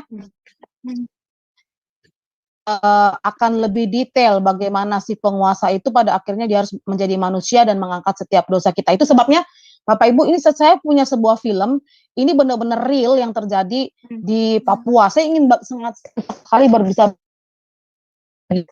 saya berharap minggu depan itu saya bisa putar ya, bagaimana cara mereka melakukan penginjilan adalah mereka dengan melakukan gambar-gambar, karena mereka kan tidak pernah melihat gambar-gambar apalagi di pedalaman Papua. Dengan cara apa? Dengan melakukan gambar-gambar dan menggunakan bahasa yang sama dengan mereka. Dan demikian dengan ibu yang memiliki pola hidup yang menderita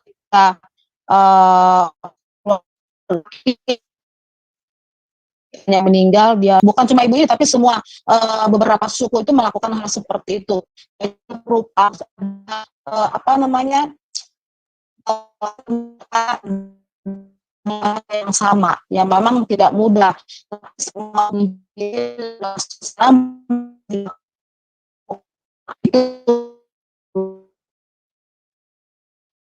Melakukan tidak seperti misionaris yang di sana yang hidupnya bertahun-tahun rutin untuk datang pada waktu itu ya, meskipun hanya setahun 3 kali, setahun 4 kali, tapi itu terus berjalan. Nah, bagaimana cara membawa mereka mengenal itu mengenal siapa Tuhan yang sebenarnya. Jadi ketika mereka sudah tahu bahwa hidup mereka berharga, mereka tidak boleh melakukan itu. Kenapa? Karena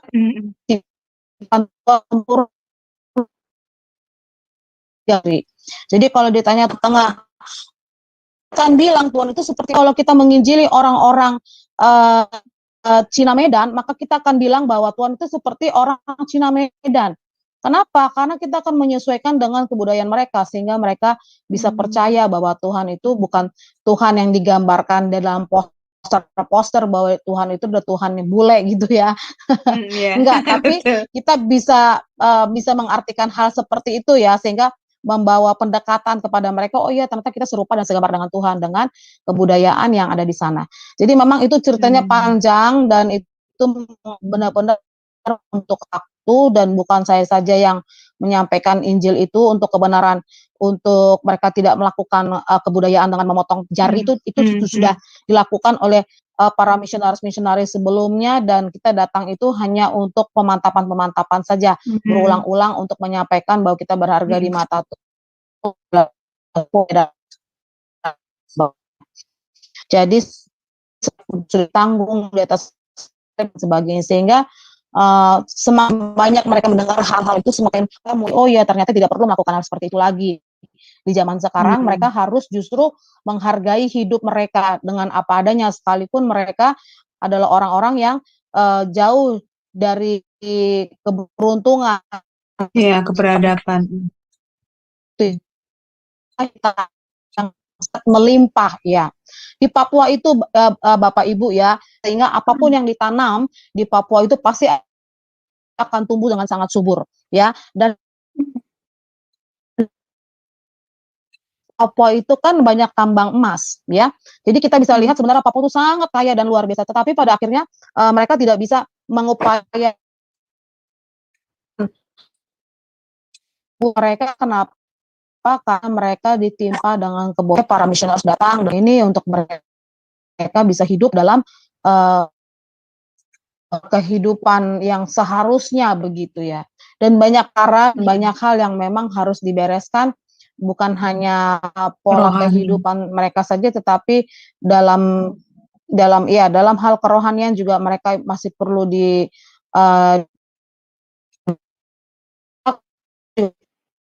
dengan ilah-ilah masih dengan roro itu besar mereka percaya masih ada di pohon-pohon besar itu kan sebenarnya ya. Jadi memang begitu Bu Aling. Jadi berarti tugas misionaris ke sana itu bukan selain penginjilan aja ya Bu ya. Jadi membantu peradaban kehidupan mereka ke arah yang lebih maju dan lebih mensejahterakan kehidupan mereka ya Bu ya, termasuk dalam hal kesehatannya gitu, dalam hal ekonomi mereka seperti itu ya Bu. Berarti misionaris membangun ekonomi setempat ya pastinya ya. Iya. Kami pun kalau melakukan kami melakukan mission trip, kami juga melakukan pengembangan masyarakat. Maka kami selalu membuat sebuah penyuluhan baik dengan mengupayakan sumber daya manusia dan sumber daya alamnya itu dimanfaatkan dengan cara apa? Dengan cara survei dulu di sana ada apa. Kalau misalnya mereka bertani, kita akan berikan benih yang baik begitu ya. Kalau mereka lebih banyak kepada nelayan ya yang berhubungan dengan laut, sungai dan sebagainya, maka kita akan memberi pengetahuan atau memberikan perlengkapan untuk mancing, menangkap ikan dan sebagainya. Jadi memang ada hal-hal yang memang harus dikorbankan, yaitu kita harus membangun ekonomi setempat. Iya. Betul.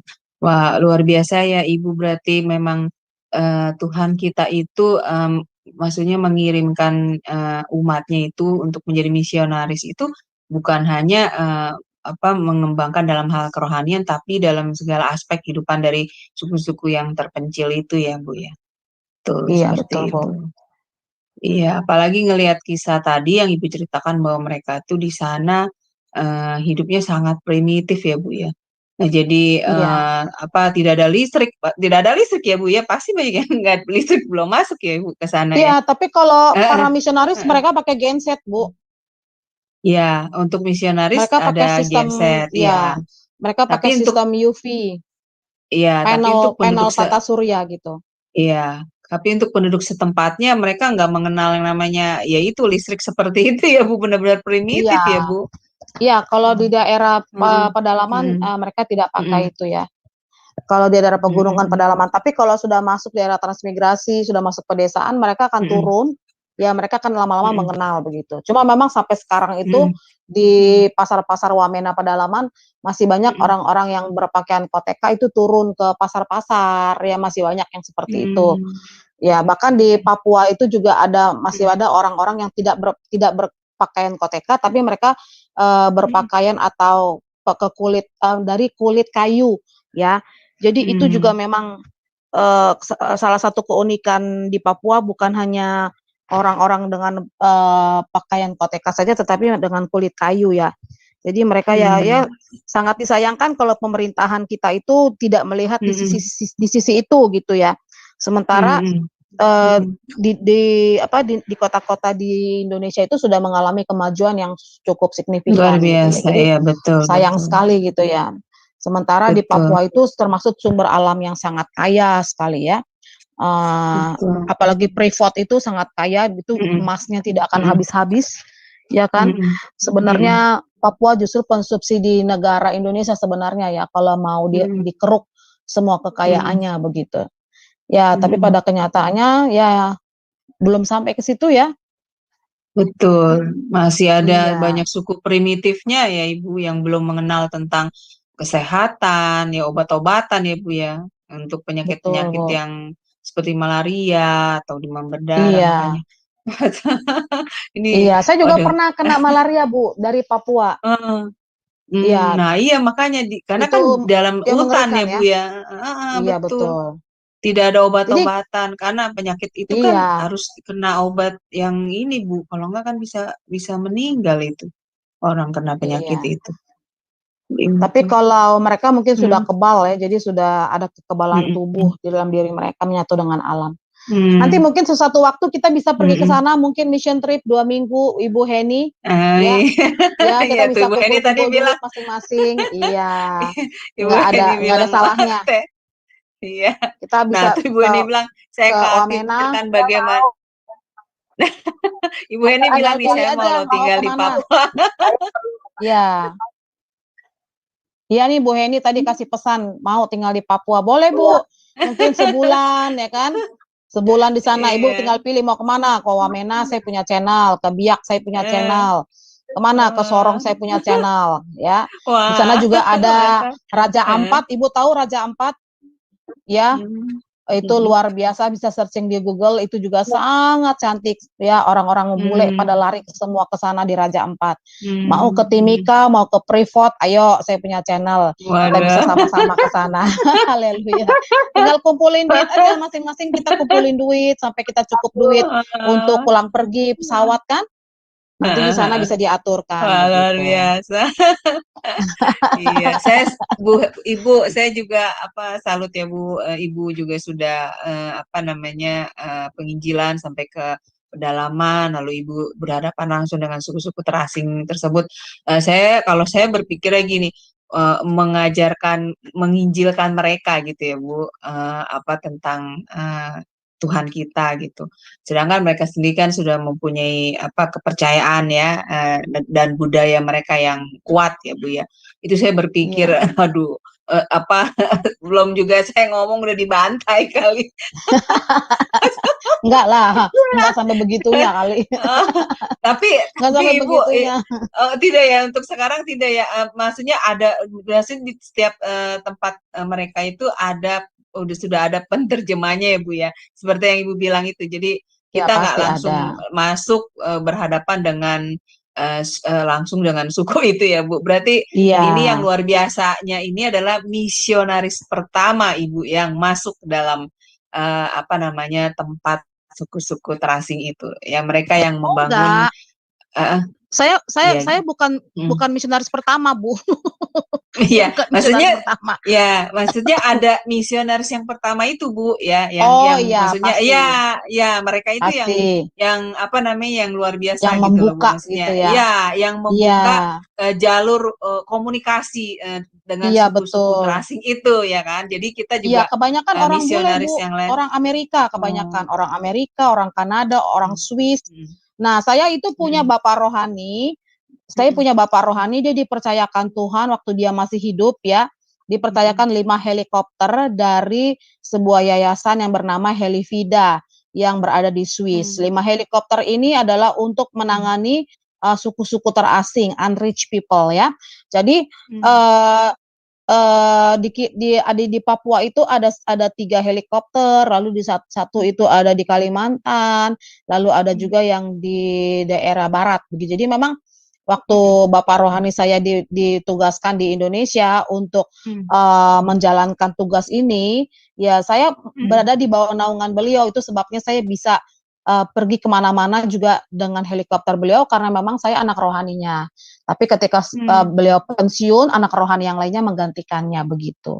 Jadi memang kemurahan Tuhan sekali ya, saya bisa pergi gitu ya dan bisa melihat secara langsung dalam kehidupan mereka. Ya mungkin juga karena Tuhan juga saya ada bayar harga 10 tahun mengadopsi suku Papua. Jadi memang kalau kita memang memiliki kerinduan, saran saya itu adalah kita mengadopsi suku-suku ya, supaya memang apa yang kita doakan itu bisa terjadi. Saya cukup lama loh, 10 tahun Bapak Ibu ya. 10 tahun itu untuk mendoakan waktu yang sangat lama. Ada orang yang hanya beberapa bulan. Tapi saya 10 tahun itu waktu yang cukup lama. Tapi saya menerima bagian yang memang Tuhan percayakan kepada saya, begitu Bu Aling. Amin, amin. Iya. Dan ini untuk para misionaris yang membuka jalan terhadap suku-suku yang terasing ini, juga saya dengar banyak yang dibunuh ya Ibu oleh suku-suku setempat ya Bu ya. Ketika mereka mulai masuk ya, karena ya memang tidak mudah ya Bu. Makanya itu yang saya bilang tidak mudah untuk para misionaris ini untuk masuk lalu berusaha untuk diterima oleh para suku itu.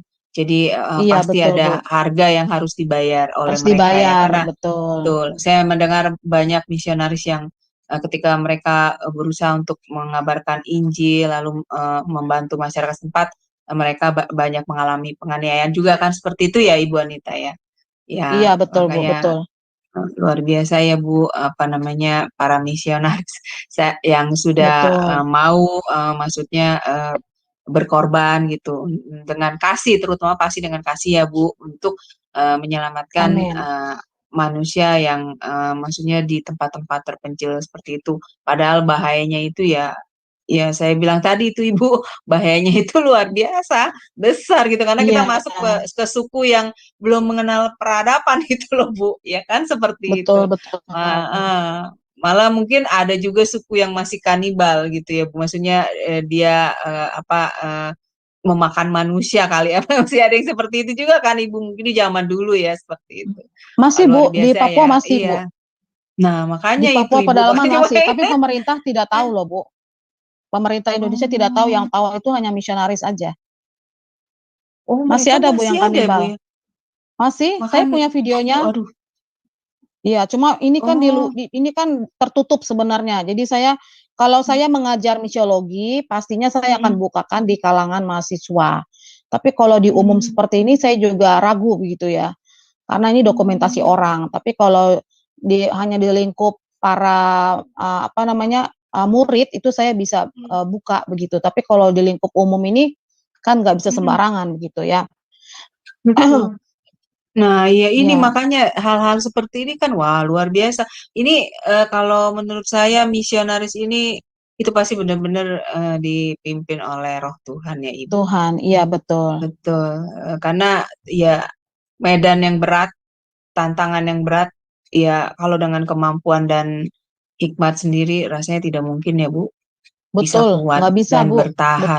Betul. Iya Bu, kita manusia biasa ya, punya kekurangan ya.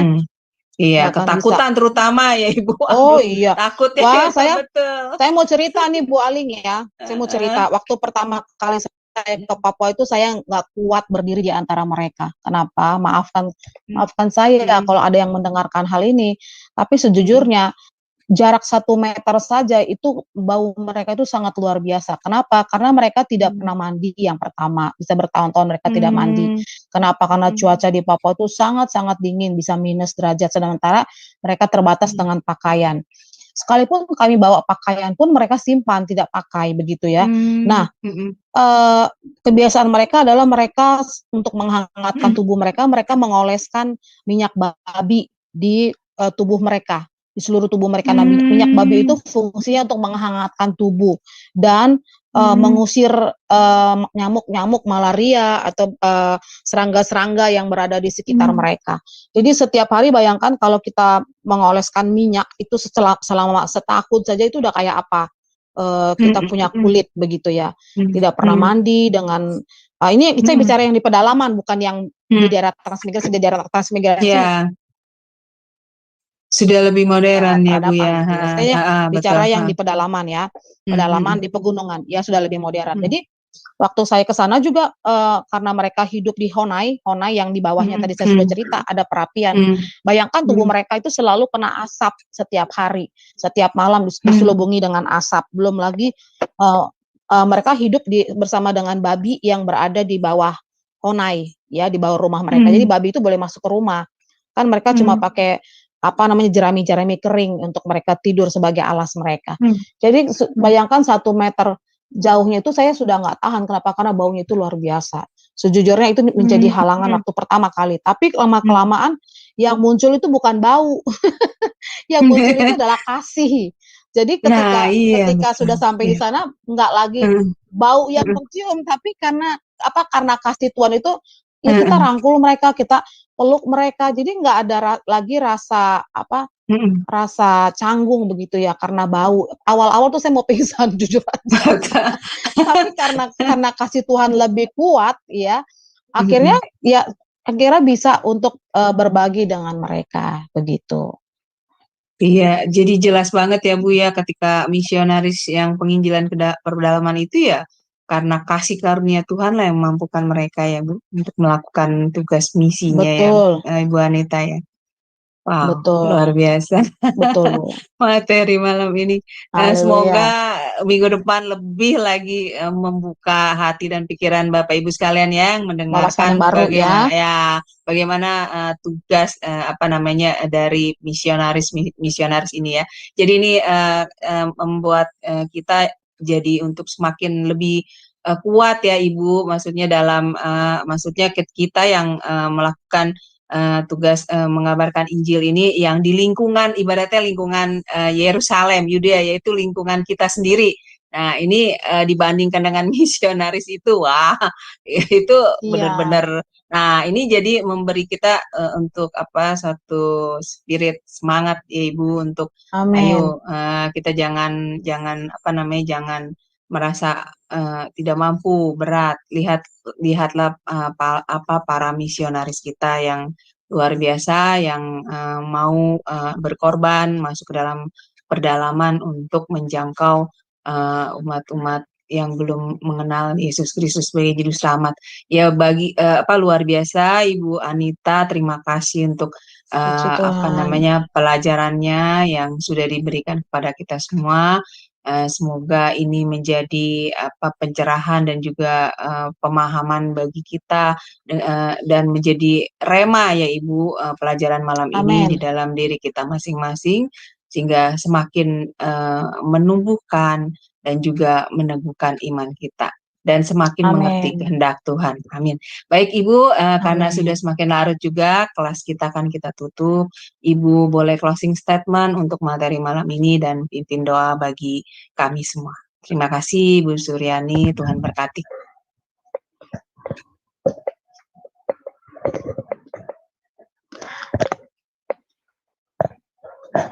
Kami bersyukur Tuhan, terima kasih untuk malam hari ini Tuhan Kau sungguh dahsyat dan ajaib. Terima kasih untuk hamba-hambamu orang-orang percaya yang mendengarkan Tuhan, bahkan yang akan mendengar ulang YouTube ini Tuhan. Kami berdoa dalam nama Yesus, biar setiap pembelajaran demi pembelajaran ini menjadi sesuatu yang menguatkan kami, membuka wawasan, menambah iman kami, menambahkan sesuatu yang masih kurang dalam kehidupan kami. Tuhan, kami percaya Tuhan Yesus ketika Engkau berkorban bagi kami, maka Engkau juga Tuhan yang melakukannya bagi kami.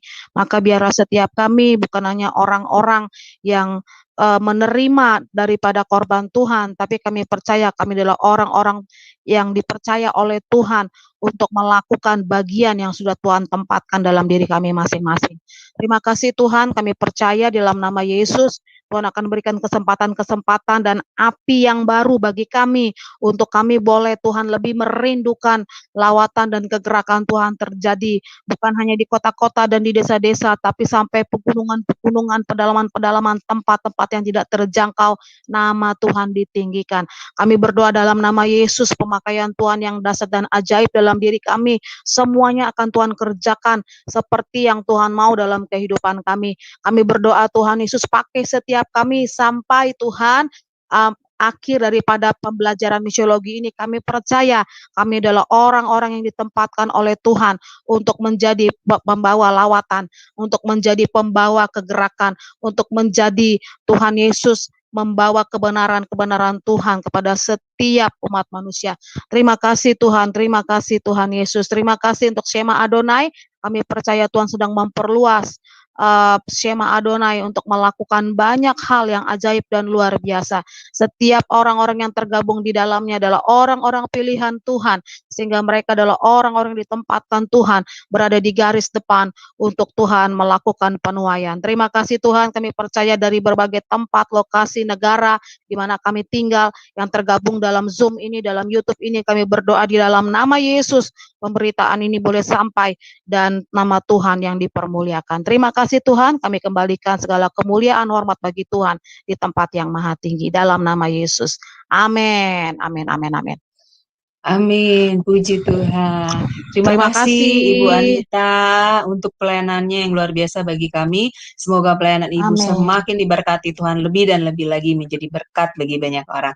Baik Bapak Ibu sekalian, terima kasih karena sudah stay bersama kami sampai hampir 2 jam ya. Jadi untuk jangan bosan ya, ini masih berlanjut seri ini ya Bu ya, tentang materi misiologi di minggu depan. Akan diadakan lagi di hari yang sama, hari Kamis, dan juga di pukul yang sama, yaitu pukul 20.00 waktu Indonesia Barat. Baik Bapak Ibu sekalian, terima kasih. Selamat beristirahat, Tuhan berkati. Shalom, shalom, shalom.